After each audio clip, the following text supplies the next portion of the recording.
क्या आपने कभी सोचा है कि एक गरीब इंसान हजारों लोगों को भोजन कैसे करा सकता है?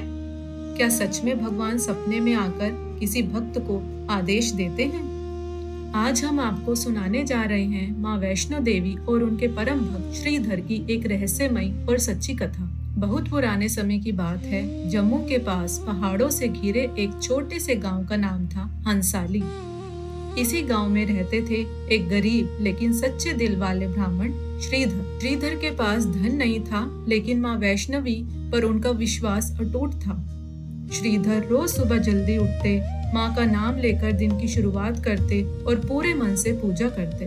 वे हमेशा दूसरों की मदद करते थे और कभी किसी से कुछ पाने की उम्मीद नहीं रखते थे। गांव के लोग कहते थे, श्रीधर भले ही गरीब हो, लेकिन उनका दिल सोने से भी ज्यादा कीमती है।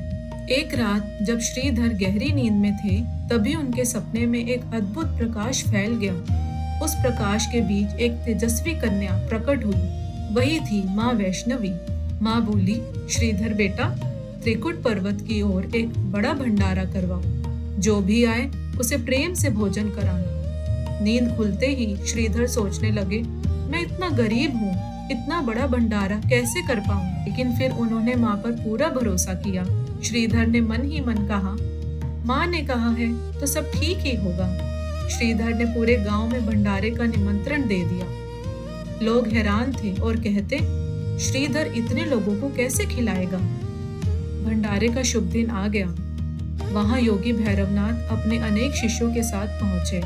इतनी भीड़ देखकर श्रीधर थोड़ा सा घबरा गए। माँ बोली, डरो मत श्रीधर, सभी अतिथियों का स्वागत करो। और फिर जो हुआ वह किसी चमत्कार से कम नहीं था। जहाँ पहले कुछ भी नहीं था, वहाँ अचानक भोजन और बर्तन प्रकट हो गए। वह कन्या स्वयं सबको प्रेम से भोजन कराने लगी। गांव वाले भी हैरान थे और शिष्य भी, लेकिन भैरवनाथ के मन में शक पैदा हो गया। भंडारे के बाद माँ त्रिकुट पर्वत की ओर चल पड़ी। भैरवनाथ भी उनके पीछे पीछे चल दिए। अंत में माँ एक गुप्त गुफा में प्रवेश कर गई। जब माँ वैष्णवी गुप्त गुफा के द्वार तक पहुंची, तभी भैरवनाथ ने उनका मार्ग रोकने का प्रयास किया। भैरवनाथ का अहंकार अब बढ़ चुका था। तभी माँ वैष्णवी ने अपना भयंकर और दिव्य महाकाली स्वरूप प्रकट किया। यह स्वरूप किसी को डराने के लिए नहीं, बल्कि अधर्म के अंत और धर्म की रक्षा के लिए। उसी क्षण धर्म की विजय हुई। अधर्म का अंत होते ही माँ पुनः शांत और करुणामयी स्वरूप में आ गई। माँ का उद्देश्य कभी विनाश नहीं, बल्कि सच्चाई की स्थापना थी। बाद में माँ की कृपा से श्रीधर को उस गुफा का मार्ग मिला।